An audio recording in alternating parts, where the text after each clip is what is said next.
Hadirin wal hadirat, Bapak Ibu para jamaah yang dimuliakan oleh Allah Subhanahu wa taala.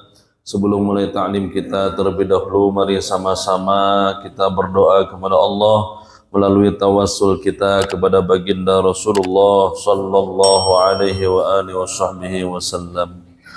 Ya Rabbi bil Mustafa balligh maqasidana waghfir lana ma madha ya wasi'al karami ya Rabbi bil Mustafa balligh maqasidana waghfir lana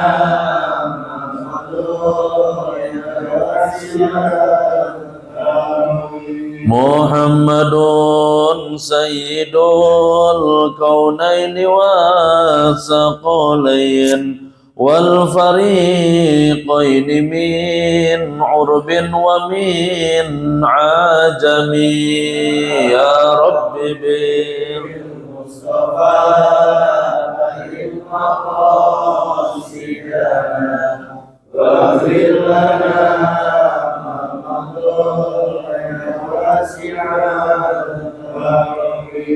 هو الحبيب الذي ترجى شفاعته لكل هول من الأحوال مقتحم يا رب بلغ مقاصدنا واغفر لنا ما مضى يا واسع وكلهم من رسول الله ملتمس غرفا من البحر أو رصفا من الديم يا رب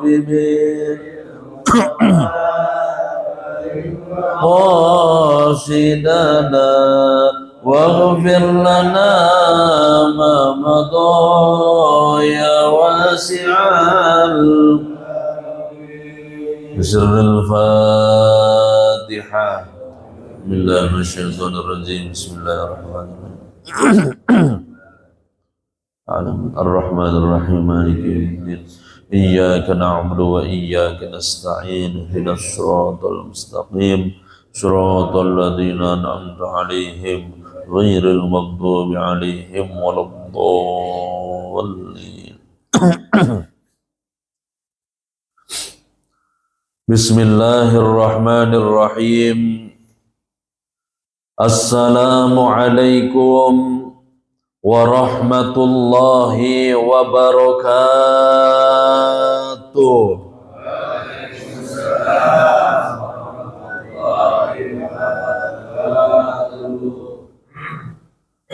Alhamdulillahilladzi an'ama alaina bi ni'matil iman wal islam wal istiqamah.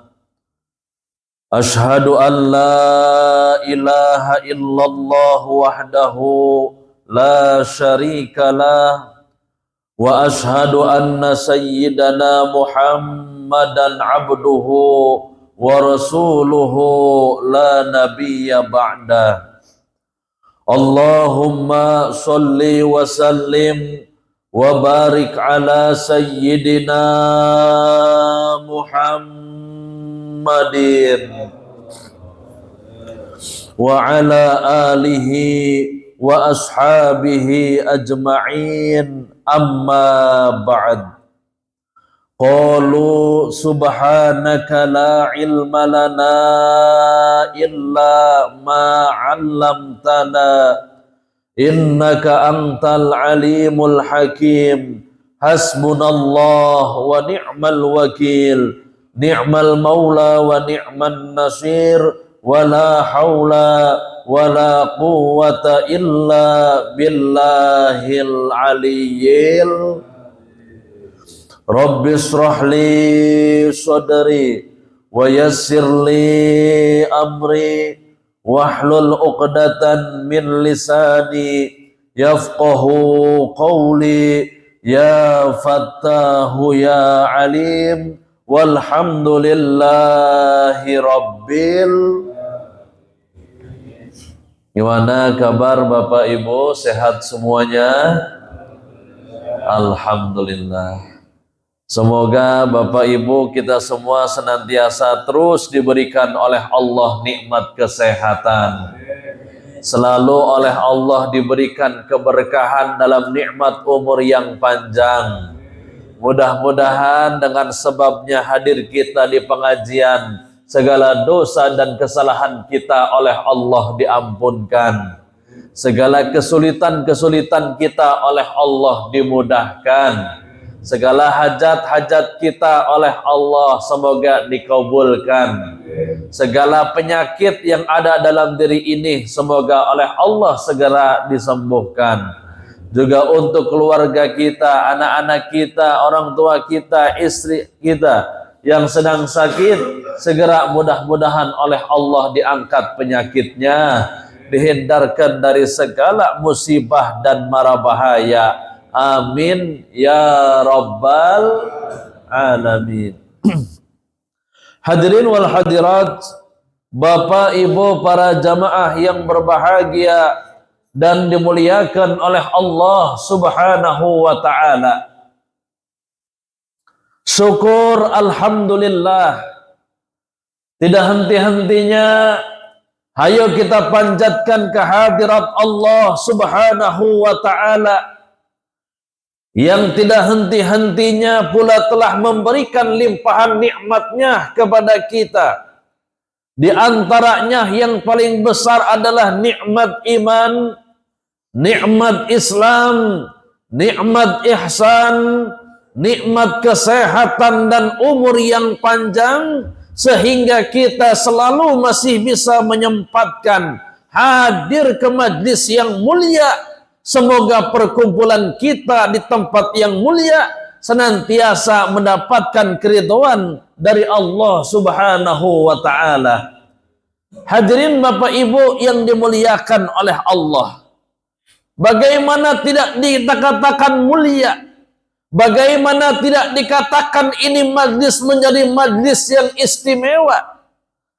Rasul sallallahu alaihi wasallam telah menjelaskan yang kemudian dikatakan oleh Imam Al-Ghazali dalam kitab Ihya Ulumuddin, bahwa keutamaan kita hadir di majlis ilmu, hadir di majlis pengajian, itu disebutkan yang pertama, khairun, lebih utama daripada kita melaksanakan salat sunnah al-furqa'ah sebanyak 1000 rakaat, masih kalah dengan keutamaan kita hadir di pengajian. Alhamdulillah.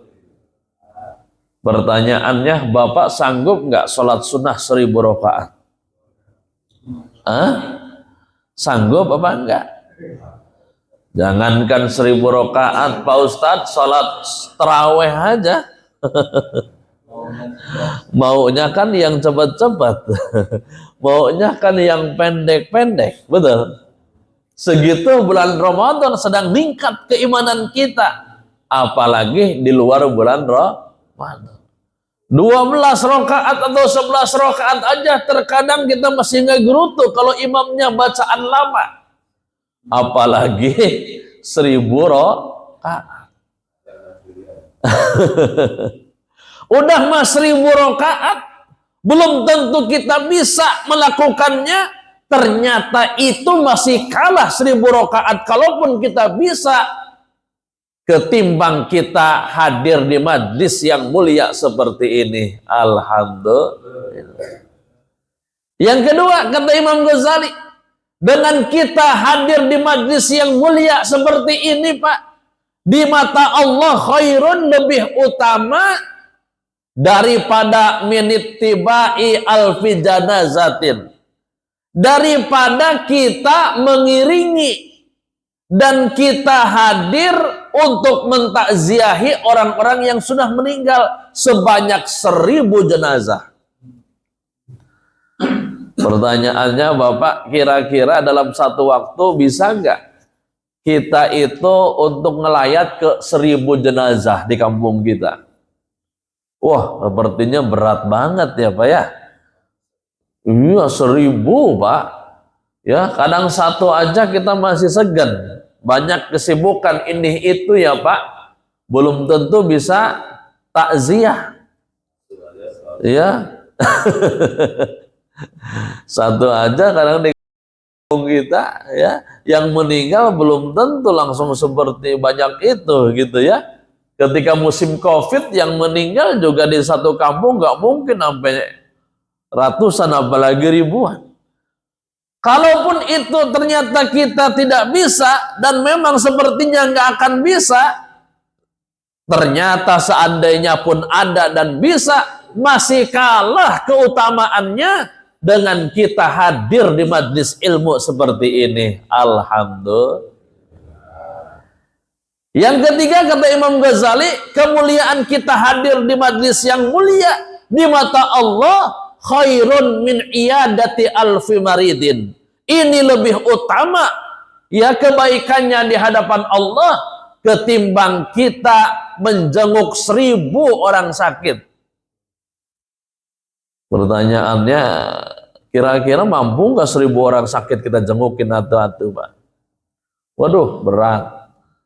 Ya, misal di rumah sakit Aisyah yang dekat dari kita gitu ya, paling juga nggak mungkin nyampe ribuan yang sakit. Meskipun COVID-19 kemarin satu rumah sakit 1000 orang sepertinya nggak ada ya Pak. Kapasitas rumah sakitnya juga nggak nyampe sebanyak itu. Tapi seandainya ada, karena memang kapasitas rumah sakitnya banyak, dikunjungin atu-atu, masih kalah kebaikannya, masih kalah nilainya kalau dibandingkan dengan kita hadir di majlis pengajian seperti ini. Alhamdulillah. Kenapa? Kok bisa hadir di majlis yang mulia lebih utama dari kebaikan-kebaikan yang tadi telah disebutkan? Karena dengan kita hadir di majlis yang mulia, dengan kita menuntut ilmu agama, ini ilmu bisa menuntun kita cara untuk berbuat kebaikan. Bahkan dengan kita mengkaji ilmu agama juga bisa membuat kita niatnya semakin lurus dalam menjalankan kebaikan-kebaikan. Inilah yang menyebabkan hadir di majlis ilmu mendapatkan posisi yang mulia. Hadirin Bapak Ibu yang dimuliakan oleh Allah Subhanahu wa taala. Pada kesempatan pagi hari ini ada satu hadis yang termasuk mukjizat Nabi kata para ulama yang perlu sekali kita untuk mengetahui maknanya, yaitu datangnya dari Abu Mas'ud Uqbah bin Amr al-Ansori al-Badri radhiyallahu an. Datang dari sahabat junior Nabi. Siapa itu sahabat junior Pak? Sahabat yang beriman kepada Nabi, yang ketika dia beriman kepada Nabi kala itu usianya masih sangat muda belia, maka disebut sahabat junior. Dan masih banyak sahabat-sahabat junior lainnya. Siapa? Contohnya adalah ya Ibnu Abbas, Abdullah Ibnu Abbas radhiyallahu. Ketika Nabi sudah lama diangkat menjadi seorang Rasul, baru lahir dia ke alam dunia. Ya, termasuk Abdullah bin Umar radhiyallahu an, anak dari Sayyidina Umar, terpaut sangat jauh usianya dengan Nabi, maka disebut dengan sahabat junior. Termasuk pembantunya yang berkhidmat selama kurang lebih 11 tahun lamanya kepada Nabi, Anas bin Malik radhiyallahu an, ini termasuk sahabat junior karena dia baru memeluk agama Islam di usia ketika dia masih sangat muda belia. Nah, termasuk riwayat atau hadis ini yang bernama Abu Mas'ud Uqbah bin Amr al-Ansori al-Badri. Nah, Kalau kita mendengar dari namanya, di belakang ada kata Al-Ansori. Kalau Al-Ansori berarti termasuk kaum Ansor. Kaum Ansor itu adanya di kota Madinah. Ya, apalagi di belakangnya ada Al-Badri. Ya, Al-Badri itu bukan berarti dinisbatkan nama sahabat ini kepada Al-Badri ini adalah orang yang ikut perang Badar bersama Nabi, bukan. Tapi Al-Badri dalam nisbah nama Abu Mas'ud Uqbah bin Amr ini menunjukkan bahwa tempat tinggalnya beliau itu di kota Badar. Ya, yang kurang lebih hampir 100 km dari Masjid Nabawi. Ya, bisa ditempuh dengan durasi hampir 2 jam menggunakan kendaraan darat. Nah, ini bukan sahabat yang ikut perang bersama dengan Nabi di perang pertama, perang Badar. Tapi ini sahabat adalah seorang sahabat yang tinggal di kota Badar, ya, yang mana beliau dalam riwayat disebutkan pernah ikut Baiat Aqobah 2 saat beliau ada di kota Mekah. Jadi beliau adalah sahabat yang sangat muda, sahabat yang paling muda dengan beberapa sahabat lainnya yang ikut berbaiat kepada Nabi ketika Nabi tahun itu mau hijrah ke kota Madinah, yang isi baiatnya adalah untuk menjamin keselamatan Nabi dan menjamin keamanan serta kehidupan Nabi beserta para sahabatnya ketika mereka meninggalkan Mekah menuju kota Madinah. Inilah Abu Mas'ud Uqbah bin Amr radhiyallahu an. Apa hadis yang dibawa oleh beliau? Qala Rasulullah sallallahu alaihi wasallam, telah bersabda Rasul sallallahu alaihi wasallam. Hadisnya pendek namun begitu sangat padat dengan makna. Inna mimma adrokan nasu min kalamin nubuwatil ula idza lam tastahyi fasna ma syi'ta. Itu doang hadisnya. Maka ini hadis pendek, tapi kata para ulama termasuk min jawami'il kalam. Termasuk hadis yang pendek matannya, pendek bahasannya, tapi begitu padat dengan maknanya. Ya, ini termasuk keistimewaan Nabi. Ini termasuk mukjizat Nabi itu jawami'ul kalim. Semua kalimat yang begitu sangat panjang kalau dijabarkan itu bisa diringkas, Pak, oleh Nabi menjadi kalimat yang singkat namun maknanya padat. Itu termasuk keistimewaan Nabi. Ya. Maka ketika Nabi suatu saat, suatu hari pernah ditanya sama orang pedagang, "Ya Rasul, Islam itu apa sih sebenarnya?" Dengan bahasa singkat namun maknanya padat, beliau menyebutkan Islam itu adalah, ya, jujur. Ya. Islam itu adalah jujur. Ketika Nabi juga ditanya tentang malu, maka Nabi menjawab al-haya'u minal iman. Malu itu adalah sebagian daripada iman. Maknanya kalimatnya begitu sangat padat, begitu sangat singkat. Namun kalau diuraikan pengertiannya begitu sangat padat. Nah, termasuk di sini. Inna mimma, sesungguhnya dari sebagian ma'adrokan nasu yang masih diingat oleh manusia, oleh orang-orang, min kalamin nubuwatil ula, dari ajaran an-nubuwatil ula, para nabi-nabinya terdahulu, apa ajaran yang masih selalu diingat-ingat, yang masih diketahui oleh banyak manusia dari ucapan dari para nabinya terdahulu? Idza lam tastahyi fasna ma syi'ta, kata Nabi.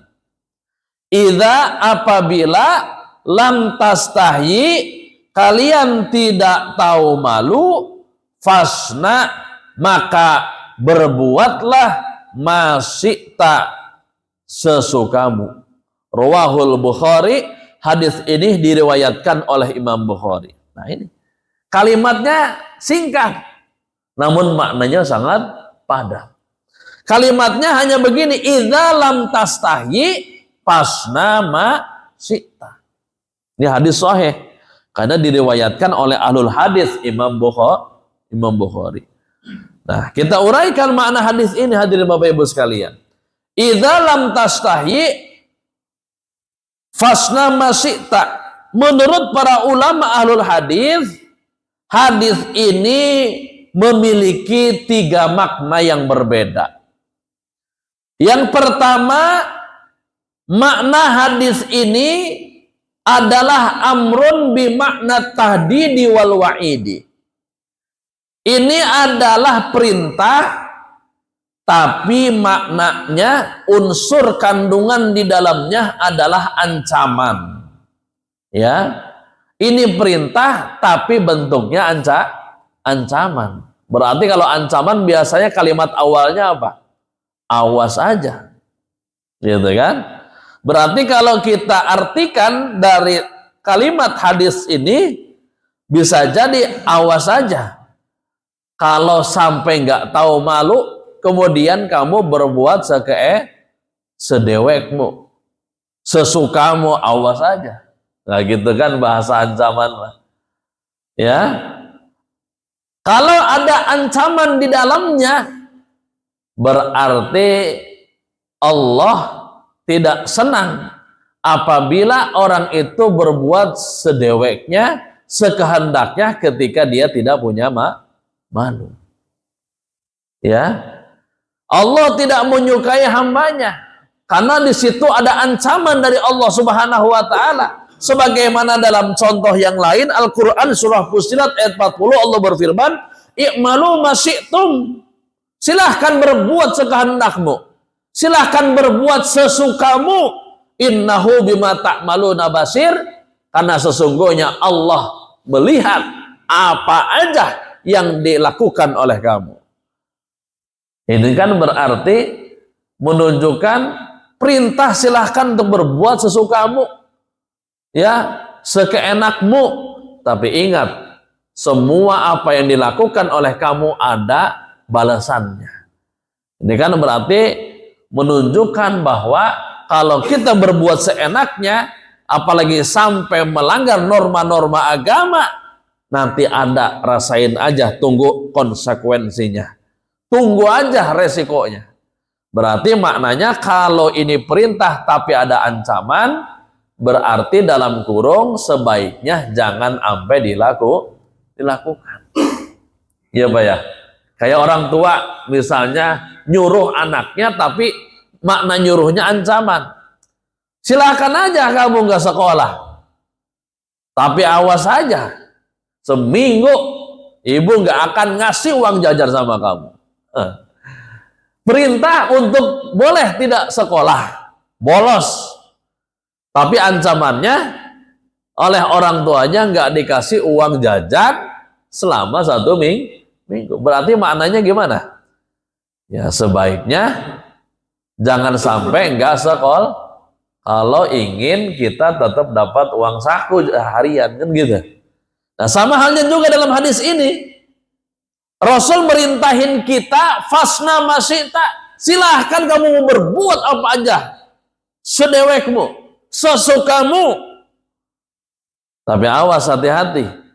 Semua ucapanmu, semua tindakanmu, semua niatanmu, kalau sekeenaknya, sedeweknya, apalagi sampai melanggar norma-norma agama, melanggar norma-norma masyarakat, norma-norma hukum yang sudah ditetapkan sama negara, ada resikonya.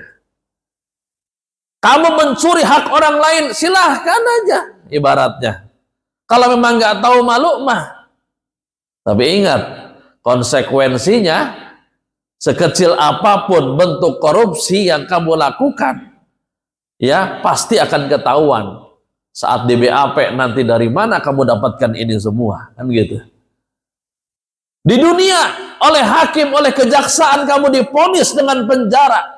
Apalagi nanti di akhirat. Berarti kalau di dalamnya ada unsur ancaman, dibiarkan bahkan diperintahkan untuk melakukan hal-hal yang melanggar norma-norma agama dan negara, tapi ancamannya itu sekian tahun penjaranya, denda sekian ratus miliarnya, berarti menunjukkan perintah ini sebaiknya atau perintah kebalikannya untuk tidak boleh mencuri, mengkorupsi misalnya, ya, ketika kita nggak punya rasa malu. Ibaratnya kan begitu. Jadi hadis ini memerintahkan kepada kita untuk tidak boleh melakukan apa aja sekehendak kita. Karena ketika kita melakukan apa aja sekehendak kita tanpa didasari dengan ilmunya, tanpa didasari dengan keimanan kepada Allah Ta'ala, akhirnya dia akan ibarat ini tanaman orang sudah dipagerin. Nih batas-batasnya haram, nggak boleh kamu masukin, ya, nggak boleh kamu deketin, apalagi dimasukin. Tapi dia labrak itu semua karena nggak tahu aturan. Dia nggak tahu dengan yang namanya malu, sehingga dilabrak semua aturan-aturan Tuhan. Awas, rasain resiko yang akan kamu dapatkan, kesedihan, kegagalan, ya, kerugian, bukan hanya untuk orang, tapi untuk si pelaku tatkala dia berbuat sekehendaknya tanpa didasari dengan keimanan dan ketundukan kepada Allah Subhanahu wa Ta'ala. Nah, itu hadirin Bapak Ibu sekalian. Ya, maka begitu banyak ancaman-ancaman yang sudah Allah berikan melalui Rasulnya. Ya, dalam Al-Quran orang yang mencuri silahkan mencuri, tapi ingat Allah mengancam, ya, dalam Al-Quran orang yang mencuri potong aja tangannya. Oh ya kan? Coba kalau ini benar-benar ditegakkan, orang yang mencuri dipotong tangannya, yakin sepertinya di negara Indonesia tidak ada orang yang berani korupsi, Pak. Benar apa enggak? Nah ini, kalau perintah untuk melakukan sekehendaknya tapi ada ancaman yang nunggu nanti setelahnya, ya buat apa? Gitu kan? Berarti menunjukkan daripada kena sanksi dan ancaman, ya sebaiknya jangan melakukan. Nah, maka inilah manusia-manusia yang tadi tidak tahu malu, manusia-manusia yang sudah putus urat nadinya, manusia-manusia yang sudah lagi dia tidak punya keimanan dalam hatinya, dia itu akan berbuat sekehendaknya, berbuat semaunya, semua ajakan hawa nafsu yang cenderung ingin menyuruhnya untuk melakukan segala bentuk dosa dan kemaksiatan. Orang ini, kata Allah dalam Al-Quran, besok yang akan menjadi bahan bakar dan memenuhi itu yang namanya neraka. Apa kata Allah dalam Al-Quran? Walaqad darokna, ya, li jahannama katsiran minal jinni wal ins. Lahum qulubun la yafqahuna biha, walahum a'yunun la yubsiruna biha, walahum adhanun la yasma'una biha. Ulaika kal an'am bal hum adall. Na'udzubillah tsumma na'udzubillah. Kata Allah, sungguh kami telah penuhi yang namanya neraka jahanam katsiran minal jinni wal ins, dari golongan manusia dan golongan para jin. Manusia dan golongan jin yang akan menjadi bahan bakar neraka, menjadi pemenuh siksaan besok itu, api neraka itu kategori yang bagaimana? Yang pertama, yang lahum qulubun la yafqahuna biha. Itu manusia, itu jin, Allah kasih hati tapi nggak punya perasaan. Kenapa? Dia punya hati tapi nggak punya perasaan. Karena sudah hilang rasa malu dalam dirinya. Malu untuk apa? Untuk melakukan segala bentuk perbuatan dosa dan kemaksiatan. Sudah kagak malu.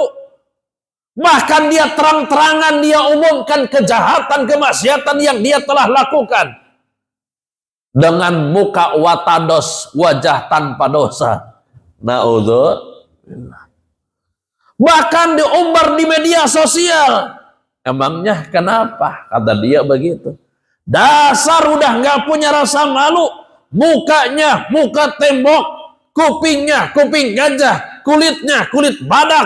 Diomongin mau bagaimana aja. Kalau dia sudah terbiasa melakukan perbuatan dosa, sedikit pun tidak pernah ada rasa takut dan nyesal dalam dirinya. Kenapa? Sudah lagi tidak punya rasa malu.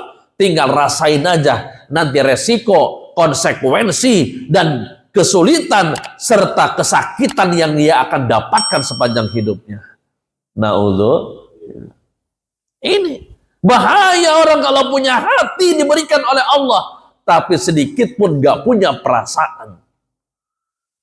Ketika dia sudah diingatkan oleh Allah Subhanahu wa Ta'ala lewat permasalahan rumit dalam hidupnya, lagi-lagi karena gak punya peka perasaan, dia gak pernah ngambil ibrah, biasa aja. Ketika Allah sudah kasih peringatan, dengan berbagai macam kesulitan dan kecelakaan yang dihadapinya, yang ditemuinya dalam hidupnya, dia anggap biasa-biasa aja. Gak pernah sedikit pun mengambil pelajaran di balik kecelakaan, kesulitan yang dia hadapi. Kenapa? Tadi udah punya hati, sensitivitas untuk merasakannya sudah kagak ada. Ini berbahaya. Ini begitu sangat bahaya kalau ada manusia sensitivitas untuk merasanya, kepekaannya sudah kagak ada, sudah hilang. Ini pertanda dia tadi kata Nabi akan berbuat sekehendaknya, sedeweknya, sehingga seolah dia tidak punya hati karena sedikit pun tidak punya perasaan ketika dia melakukan kemaksiatan dan perbuatan dosa, tidak ada sedikit pun rasa penyesalan dalam hatinya. Udah copot keimanan dalam dirinya. Tapi kalau kita selama masih punya rasa malu ketika berbuat dosa, bahkan bukan hanya saat berbuat dosa, kepatutan-kepatutan ya di masyarakat yang sekiranya tidak pantas, itu tidak kita lakukan. Kenapa? Malu bukan hanya kepada Allah di saat kita berbuat dosa, tapi malu kepada orang banyak ketika kita pun juga ya melakukan hal-hal yang tidak senonoh di tengah-tengah masyarakat. Nah, ini hadirin Bapak Ibu sekalian. Yang pertama menunjukkan ancaman. Yang kedua itu apa? Faktornya manusia dan jin itu banyak oleh Allah menjadi abu dalam api neraka, itu manusia.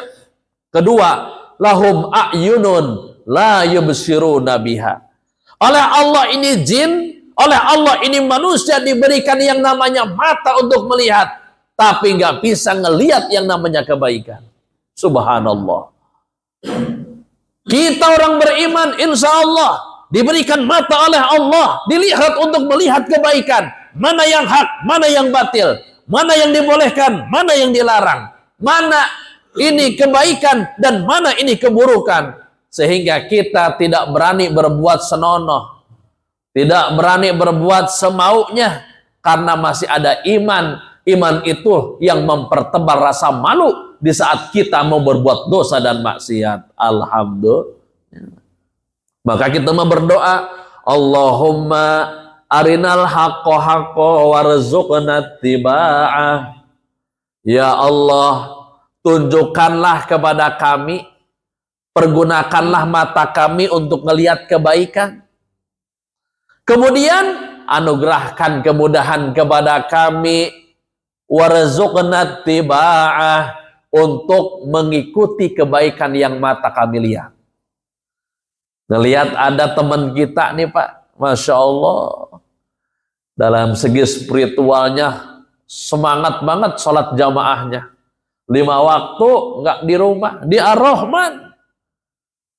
Subuh hadir, zuhur hadir, asar hadir.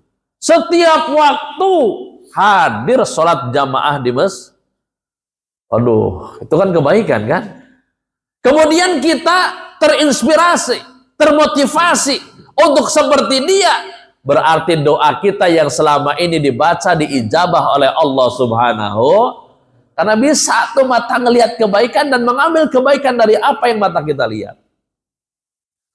Ngelihat orang, Masya Allah, peduli sosialnya luar biasa, Pak. Kita punya tetangga pedulinya, care-nya luar biasa. Ya, kita ngelihat ketika ada orang yang kesusahan, nggak berpikir-pikir lama, langsung apa aja yang dia punya dia keluarkan, Pak. Ngelihat ada orang susah sedikit aja, nggak mau ngutangin dia memberikan itu kemudahan kepada orang yang sedang kesulitan.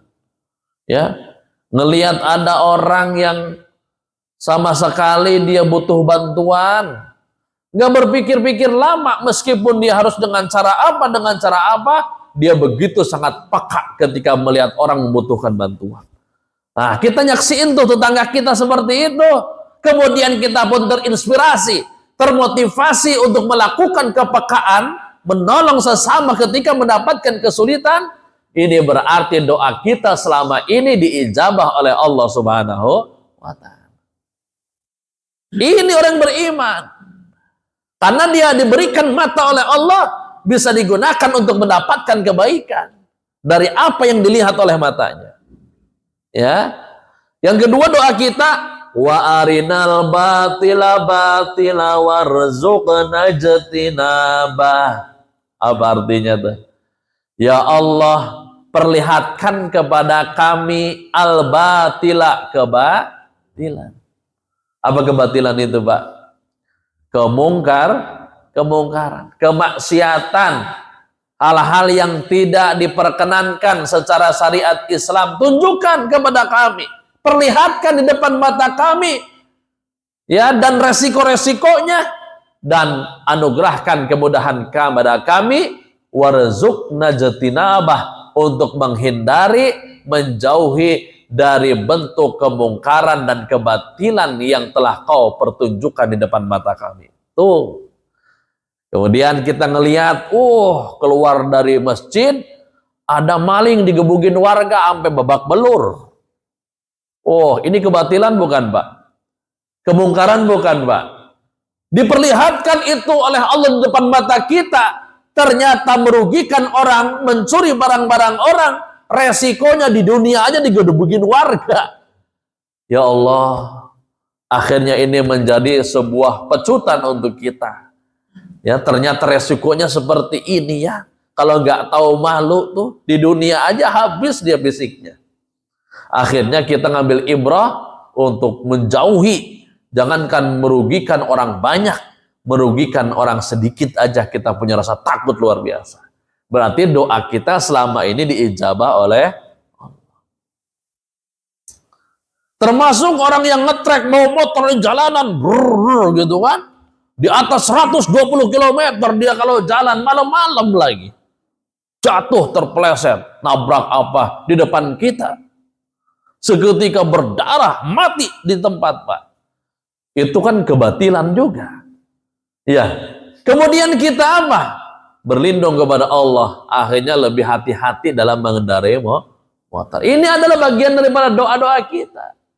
Maka orang yang beriman itu Allah berikan mata, dia bisa melihat kebaikan, dia bisa mengambil pelajaran dari apa, baik itu kebaikan ataupun kebatilan, bisa dijadikan oleh dia sebagai pelajaran untuk dirinya. Kalau kebaikan supaya dia mengikuti kebaikan yang dilihat oleh matanya, kalau itu kebatilan, kemungkaran, ketidakpantasan dari matanya, kemudian dia bisa menghindari jauh-jauh dari bentuk kebatilan yang disaksikan oleh matanya. Orang yang nggak punya hati, orang yang sudah nggak punya malu, orang yang sudah hilang keimanan dalam dirinya, yang besok dijebloskan oleh Allah ke dalam api neraka, mata mah ada, ngelihat mah ngelihat, Pak.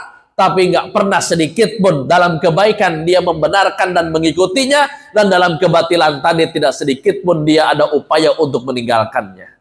Ini orang yang berbahaya, yang akan memenuhi kata Allah itu siksaan api neraka. Na'udzu. Yang ketiga kata Allah dalam Al-Quran, kriterianya manusia yang seperti apa yang akan memenuhi siksaan api neraka?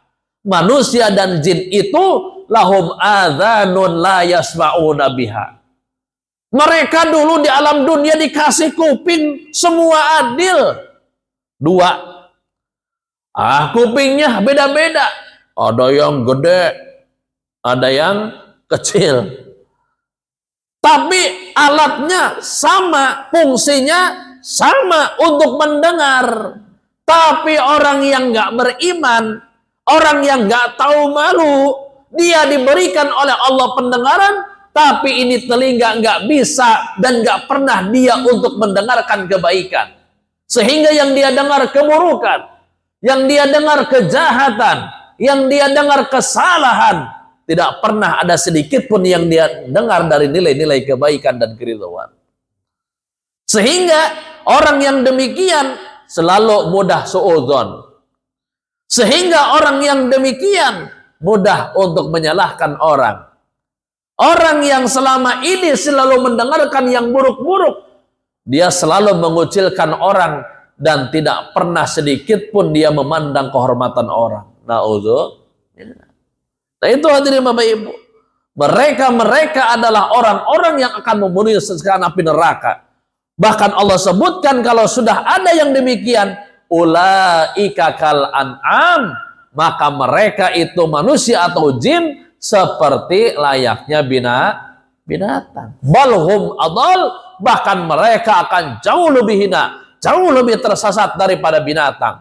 Kenapa? Binatang meskipun sebuas-buasnya singa sebagai the king of the jungle, di saat lapar nggak mungkin dia makan anak kandungnya. Tapi manusia kalau sudah lapar, hilang akal sehatnya, hilang urat malunya, jangankan orang lain, anak kandungnya dia akan makan juga. Ketika anak sudah hilang rasa malunya, sudah tidak ada keimanan dan perasaan dalam dirinya, ketika dia itu sedang membutuhkan sesuatu, jangankan orang, harta orang tua juga dia bakal curi. Bahkan jangankan orang yang dia bunuh, orang tuanya sendiri saat dia tidak diberikan nafkah, diberikan anak, diberikan uang, akan dibunuh juga itu orang tua dengan anaknya.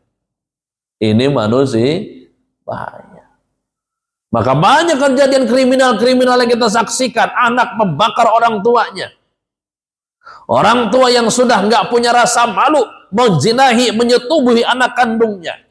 Ini semua kenapa? Tadi dia punya hati tapi nggak punya peka atau perasaan. Dia punya mata tapi nggak bisa ngelihat kebaikan. Dia punya telinga tapi nggak bisa mendengarkan kebaikan. Sehingga mereka seperti binatang, bahkan lebih sesat daripada binatang itu sendiri. Na'udzu. Ini yang akan memenuhi neraka jahanam. Disebabkan karena sudah putus urat nadi malunya. Sudah tidak punya rasa malu. Sehingga dia berbuat silahkan semaunya. Tapi ingat ancaman, kerugian di dunia, kerugian dan penyesalan di akhirat akan menanti mereka-mereka yang tidak tahu malu. Na'udzubillah. Ya. Na'udzubillah, summa na'udzubillah. Nah ini bahaya. Ya.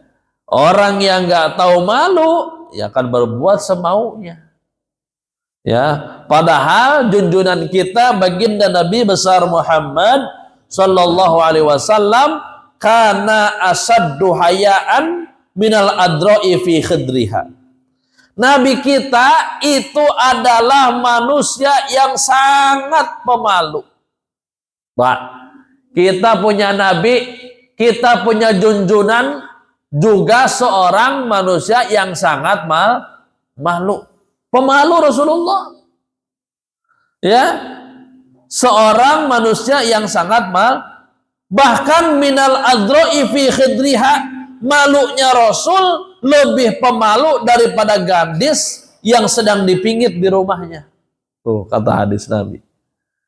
Dulu mah kan begitu ya, kalau ada wanita mau nikah itu harus pingit ya, berapa hari gitu nggak boleh keluar rumah, dan nggak mau, dia malu ketahuan banyak orang, ntar aja kalau udah jadi seorang istri. Nah, kira-kira Rasulullah itu lebih malu daripada seorang anak gadis yang sedang dipingit, ya. Nah, maka Rasulullah suatu hari ketika Sayyidina Utsman lewat, beliau sedang santai-santai dengan sahabat sambil selonjoran, Pak. Karena malu dengan sahabat Utsman, padahal Utsman itu mantunya sendiri, langsung dirapihin kakinya, kemudian ditutup betisnya. Rasulullah. Ya. Nah, itu. Jadi malu itu betul kata Rasul, la ya'ti illa bi khairin.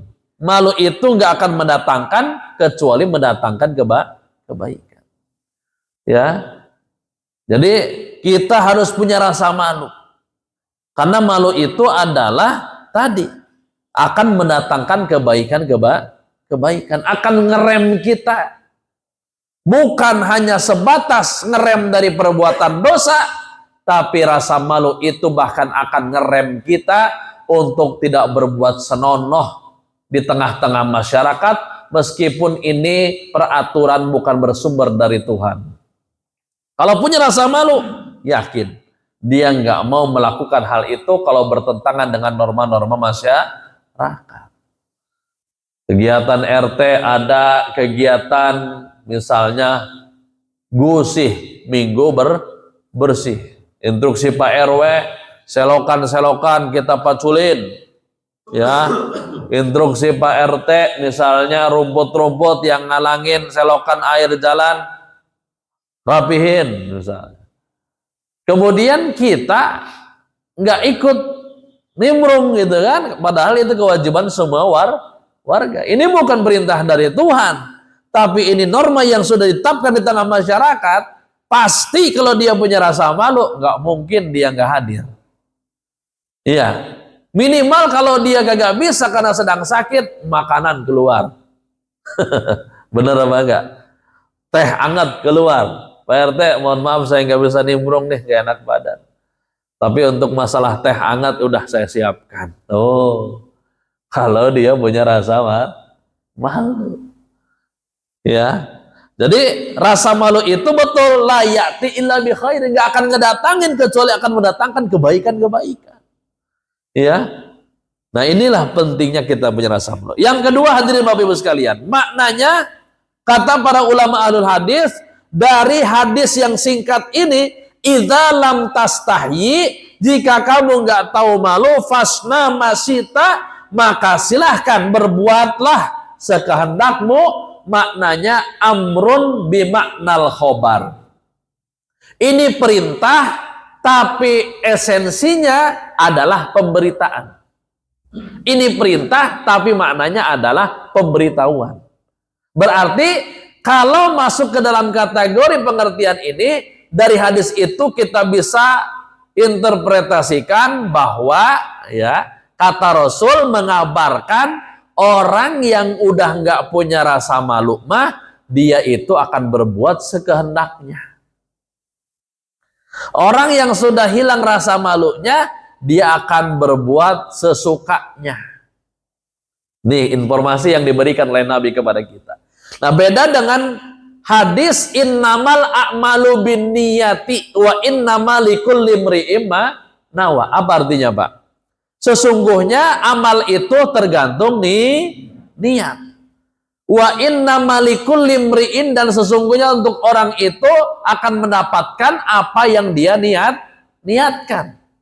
Kalau dia dulu dengan Nabi hijrahnya ke Madinah bukan dalam rangka menyelamatkan akidah, ya, tapi ingin mencari apa? Wanita lagi di kota Madinah. Tujuannya ya ikut hijrah ninggalin Mekah ke Madinah bersama Nabi itu supaya nikah lagi dengan istri cantik di Madinah, maka dia nggak dapat pahala di sisi Allah. Dia akan mendapatkan wanitanya doang di sana yang dinikahinya nanti, tanpa mendapatkan pahala mulia di sisi. Kenapa? Niatnya salah. Ikut hijrah sama Nabi bukan nyelamatin akidah, bukan nyelamatin dari gencatan atau dari rongrongan orang-orang kufar di Mekah, tapi pengen punya istri lagi ketiga di kota Madinah. Ya akhirnya dulu Nabi bilang begitu, Pak. Akhirnya sahabat nggak jadi tuh, tadinya pengen nikah lagi, saya lurus aja, pengen benar-benar nyelamatin akidah. Terus kata Nabi, kalau hijrahnya kamu nih ikut aku, susah-susah jalan kaki, panas-panasan lewat gurun pasir, karena Allah dan karena Rasulnya, nyelamatin akidah, menjaga muruah Islam agar tidak ditindas oleh orang kufar Mekah. Fa hijratuhu ilallah wa rasulih. Maka hijrahnya kita untuk Allah dan Rasulnya, alias mendapatkan pahala dan ridho Allah Subhanahu wa ta'ala. Nah, hadis ini menunjukkan kebalikannya. Khobar bimaknal amr.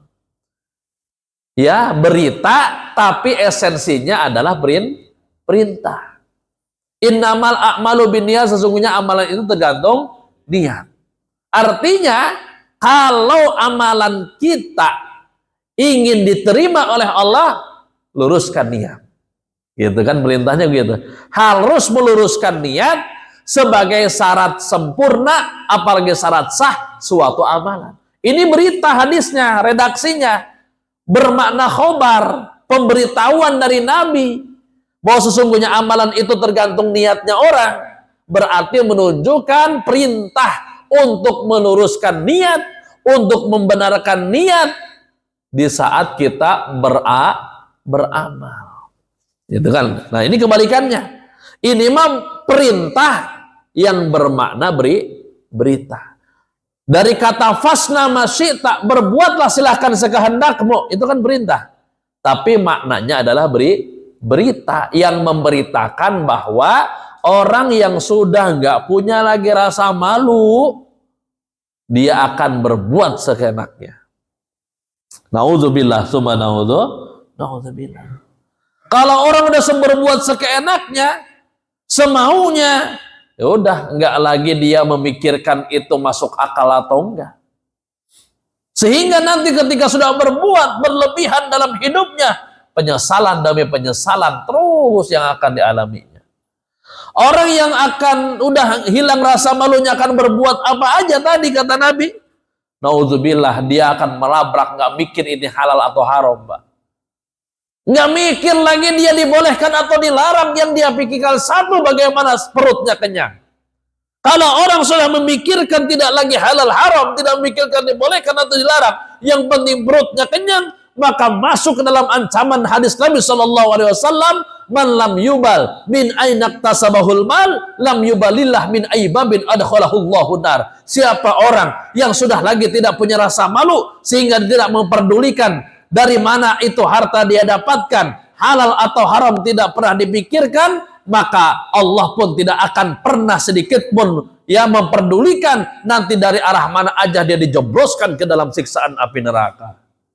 Na'udzuh, ini memberitakan orang yang sudah nggak punya tahu malu akan berbuat seenaknya.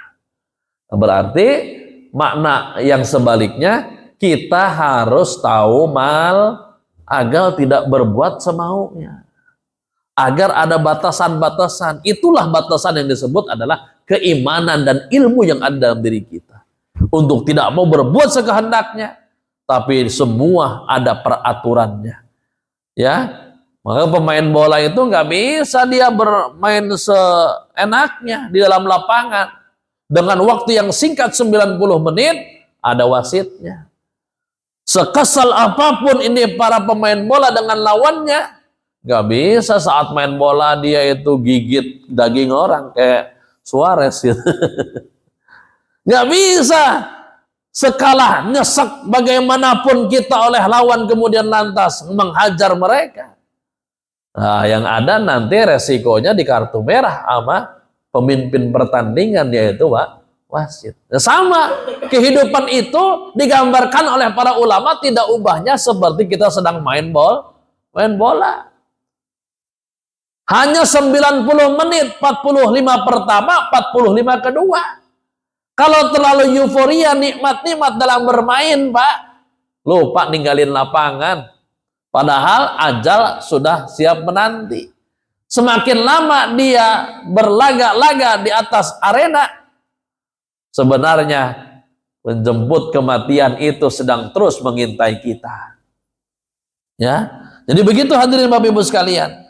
Maka harus punya batasan, harus memperhatikan norma-norma agama, ya khususnya agar kita tidak dikartu-merahi, agar kita tidak mendapatkan keburukan, sanksi sosial, sanksi-sanksi agama dalam kehidupan kita.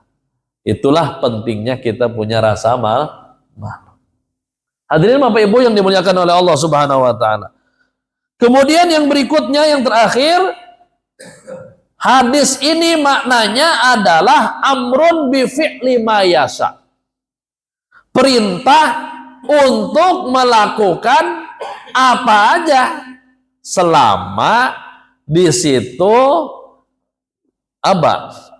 tidak mengganggu orang, selama di situ halal, ya, selama tidak ada rasa malu gitu. Amrun bi fi'li ma yasha, perintah untuk melakukan apa aja yang dia kehendaki selama tidak bertentangan. Kenapa harus malu gitu. Contoh, misalnya kita nih udah pensiun, Pak. Untuk menjaga stabilitas ekonomi keluarga, saya buka usaha. Buka lapak pecel ayam, pecel lele, nyewa lapak tuh di pinggir jalan misal gitu ya. Iya. Terus kalau kita berbuat itu malu, kenapa? Ini kan bagian daripada usaha. Selama saya tidak melanggar hak orang, ya selama itu halal sumbernya, prosesnya, kenapa saya harus malu? Silahkan. Ini perintah dari Nabi, ya, untuk melakukan apa aja yang kita kehendaki selama di situ tidak ada yang dilanggar oleh kita. Ya. Kemudian kita orang asing baru datang nih di perumahan kita. Datanglah ikut ngaji malam hari Sabtu ini, datang ke Ar-Rahman, Pak. Kenapa harus malu? Silahkan aja berbuat, ngumpul-ngumpul. Toh itu apalagi ada nilai kebaikan di dalamnya. Iya. Jadi di sini perintahnya untuk melakukan apa aja selama tidak ada rasa malu. Tanda kurung malu yang tadi melanggar aturan. Ya. Kemudian kita mau apa lagi tuh? Ya. Apa? Malu itu? Ya. Selama kita